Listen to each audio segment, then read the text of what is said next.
He's slowing the process big time.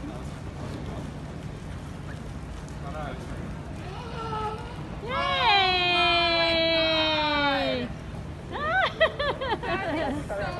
Every time they check boarding passes, it's closed, everything. Keep close to him, please. Keep close to him. Two people checking, one in the front, same thing, they're checking at the back. Congratulations! Girl, you better say yes. Yay! Checkpoint I 3, like will be it. the 10th. Please checkpoint 5, what's your update now? Point 5 is 40%. 40%, very good. Keep it at that, I'm and gonna send you guys some videos. Excuse me. Oh, what? Oh yeah, we can have it from both angles. Aww. I like it. Congratulations. Yeah, congratulations. Go ahead. Oh my god, they're so cute.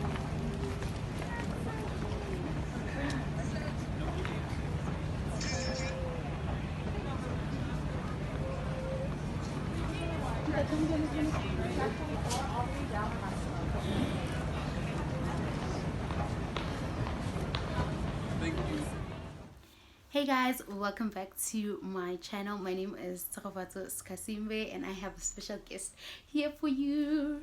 This is my husband. Gang. So we're about to tell you guys about like our engagement and why we kept it a secret.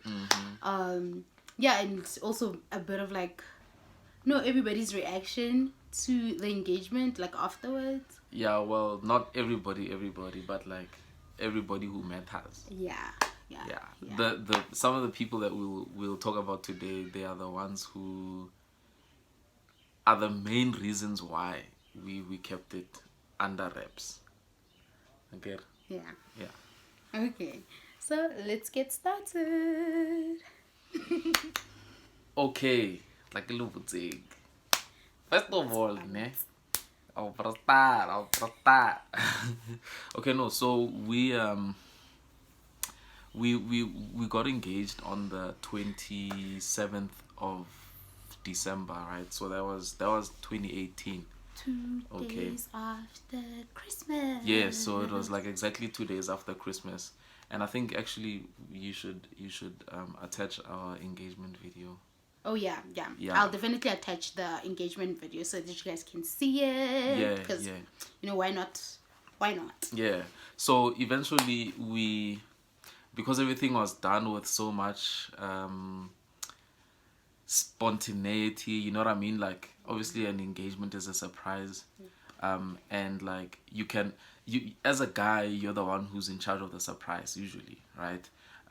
But then because it's a surprise, you can't really think through all of the consequences of that surprise. Only one. Well, when the truth is you have to deal with whatever happens after the engagement, after the actual popping of the question. Then you have to decide, okay, who do you tell? And then you guys can now start putting your heads together, be like, okay, even the lotsadi deity and stuff like that, that's when they come in, right? And because it's gonna involve a whole family, it's not like you guys are eloping or anything, but because it's gonna involve, We should have eloped. yeah, we should have would have been easier on our pockets. But anyway, you kind of have to deal with the reality that batswadi are involved, friends are involved, bomalume, understand? All these things kind of determine who you tell and when you tell them. Yeah. But because How of to, like, how how to we tell them as well. But well. because in our situation there were so many factors that we had to consider, Yeah. we felt what it was better to like just about it. Oh yeah. I think for me personally though, I'm gonna say that I was so scared of my parents. Like that was the biggest thing. Even before we ever got like engaged and stuff like that, I always kept on saying, yo, the scariest thing, if he ever proposes to me, would be telling my parents, because of course, like, as a couple, you guys need to talk about marriage before you actually, you know, get married.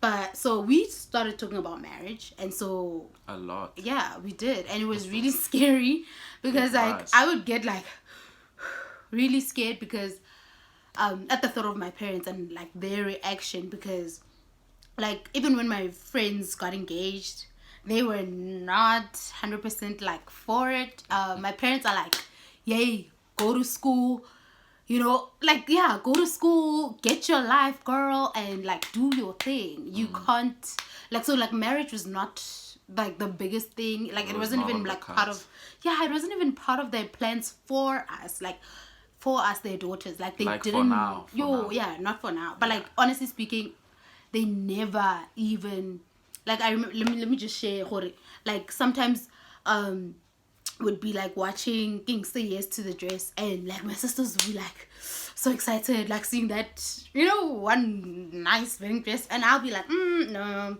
I like the one with like the V-neck, or the other one be like, I like the lace, I like and so my dad would look at us like all mad and stuff. What's going on? Yeah, yo, and then so we knew nje, hore, our parents were like not for it, and so like it was so scary for me because I didn't know what their reaction was gonna be, and so yeah, that was scary for me. Yeah. So the thing also is that as a guy, I guess I was also kind of influenced by that. So like, I mean, I don't know my wife's parents. I've never met these people, so I only had her word in terms of how this would probably like pan out, which was, you know, she was kept on saying it's gonna be a disaster and stuff like that. So I was like, okay, cool, maybe then it's not the wisest thing to be like upfront open about it, because I knew eventually at some point they would wanna meet me, right? But of course, you know, in our tradition, you have to do these things formally, and basically, as some of you guys might know, you basically have to draft a letter as the family of the groom, and then after that you take the letter to your potential wife's family, and then upon receiving your letter, they are kind of now made aware of when your family as the groom is intending to come, right? So that actually turned out to be a whole story in our case, because I remember, because my wife lives in, well, at that time she wasn't living there, but in Olifantsfontein, okay? And so what I had to do is I had to get the letter into that house somehow on Good Lucy's. And so what I did was, well, one of my uncles helped me to construct that letter, and then eventually I went to Olifantsfontein. I remember the drive. I just went there. I didn't know how I was gonna do this, but I went there, okay, and I was like, look, somehow today this letter's gonna be within that home. So eventually I got there, and what I wanted to find out was whether my mother-in-law was home. So then I called, right? Yeah. Tulu. Yeah, I called Tulu. I called my wife's twin, and I was like, My no, but before I Tulu. called Tulu, Who did you call? there was I called your mother for some reason, man. Oh really? Yeah, I wanted to I think my initial plan was to give her the letter straight, and then I'll probably like a phone using other people's phones and all of that. I forgot. Yeah, there was a point where, so I pull up to Olifantsfontein, right? Like I said, like it's just super quiet suburb, and I'm there like just trying to rack my head, you know, how am I gonna get this letter inside? Who do I know? Who can I call? You know what I mean? So now I'm calling my mother-in-law, and I realized that, you know what, if I tried to call Tulu, Yeah. but then her phone was off. Oh. Yeah, Okay, her phone was off. Hey. And so now I had to call her via your mother's phone. Yeah, that's why I was like very confused. Oh yes, I remember you said you called and then you were like, "Go well Tulu." Yeah. Aha. Okay. So eventually, yes, now I remember. eventually, I'm like, okay, you know what? If I call my sister-in-law out, I can give her the letter, and then be like, hey yo, just pass this on to the rents, and then we good. You know what I mean? But then I realized, you know, man, if I call, and they pick up and it's a guy speaking, and I'm talking about I wanna talk to their daughter, then it's a problem. You know what I mean? So eventually I'm walking around go Olifants, and I come across these two girls. They were just walking up, and so I'm like, you know what? I need a small favor from you guys. I need you guys to call my mother-in-law and ask for my wife's sister so that she can come out of the house. So eventually they do that. I will buy me a loudspeaker, and she's like, no, I'm not home, and stuff like that. But you can call Tulu, and I'm like, nah. I told the girls to tell her that Tulu, her phone is off. So eventually, but long story short, guys, eventually I got the letter into Tulu's hands, and she gave them the letter. Very nervy day. Yeah. But yeah, it was a fruitful day. I went home with like a smile this big, because it was so daunting, but necessary as well. I had to prank them. Remember, my parents, we actually engaged. So I just said to them, Mama, I'm engaged. And then my parents were like, they were like, what? Why? And then I was like, I'm joking. And then they even saw the ring a couple of times, because like sometimes I forget, because like I try so hard to like take off the ring, like as often as I could, but then like sometimes I really failed. And one of the things I also didn't like, one of the reasons why I didn't tell my friends, like I only told one friend, was because Who told? No, but you don't know. What if it's your friend? I think it's yours, so we both think it's. Baby, the ladies watching this will agree with me. When you tell one friend, you've told six friends already. Okay, but anyway, I didn't want to tell my friends, because I didn't want like any of them telling my parents. Like I didn't want like the news to come out before I ever told my parents. Like that was the scariest thing for me, because I know women talk. And like there's some who like keep secrets, but also even guys though, even guys, not my bloods, even guys do that. Not so my dudes. yeah, maybe not yours, not my but mans. Like so anyway, yeah, I knew people talk. So like if you tell one person, and like everyone's gonna be like, and it was strange. Don't tell another person. And it was like, strange because like eventually people started contacting you, telling me, asking me, but what did they even do? Like I think they asked me why when is the wedding and all of that, and I didn't like that, because I really wanted to like keep it to myself, and like a small circle, so that by the time I'm ready to tell my parents, it's like the right time, because like and I wanted to do it also like formally and like properly, so that like it's a respectful thing, because I didn't think me like telling them over the phone, like that's like Western culture, honestly speaking.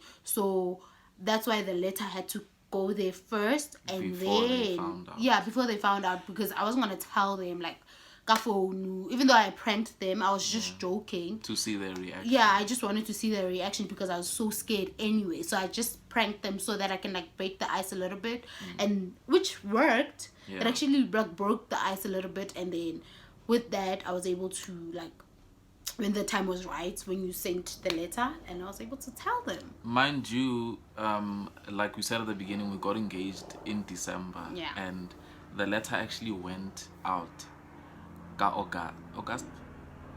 No, July. Before August. Because I came back. So the letter went out like maybe end of July. No, end of June. Yeah, early July-ish. Yeah. Because they had like a couple of weeks to kind of reconcile with the thought. Yeah. And then me and my family came the second week. Yeah, August. Was it the 10th? Yeah, somewhere there. Yeah. So like we had that very secretive thing going on for about like 6-7 months. You know what I mean? And it, like, but also at the same time, it's very torturous. in a sense that like it's good news, like it's good news and you want to share I it. want to share it with everybody. Yeah, but like now because of the circumstance and like doing things formally, you kind of have to keep everything like under wraps and stuff. So yeah. But as no, we don't believe in that. I don't. I know I don't. Hey, it's real. Hey. Yeah, but anyway, so maybe you guys have had like a different experience, or maybe you're looking forward to this kind of an experience, and I'm guessing it's kind of a different strokes for different folks kind of thing. For you guys, we might have a bit more liberty and freedom to be open about it, which is great. But some of us have had to like just take the safe route and like just try to not incur any drama and any unnecessary. Sometimes if you do things like zhang, they get really angry, like like old people, they tend to take like offense over like such things. So like if you like dare to do something like, especially ka sekgowa, like Western culture vibes, then they really feel really like disrespected. So like that's why even with our engagement, I really felt like the best way that we could have ever told them was really through sending the letter, which is how even like I think with my aunts received their letters, and that's how I knew that like that's like proper tradition to be able to like receive a letter. Bring the letter to the bride's home is like the right way to be able to tell them that habo guy batla. So instead of we text or we do all that, we have to do it like traditionally the way they did it. So the letter is very important, and so yeah. So anyway, please do remember to like, comment, subscribe, turn on them notifications. And tell us what you'd like to see. But also tell us about your experience, if you've had any, or how you would like your experience to pan out when it eventually happens, if it happens. Tell us if you're also like traditional or you prefer the Western way of doing things, and like whatever works for you. Keep us posted. We'd like to hear from you guys. We're very excited to hear what you guys have to say. So let's say goodbye. We love you guys. Gang, gang. Gang, gang. Bye, gang, gang.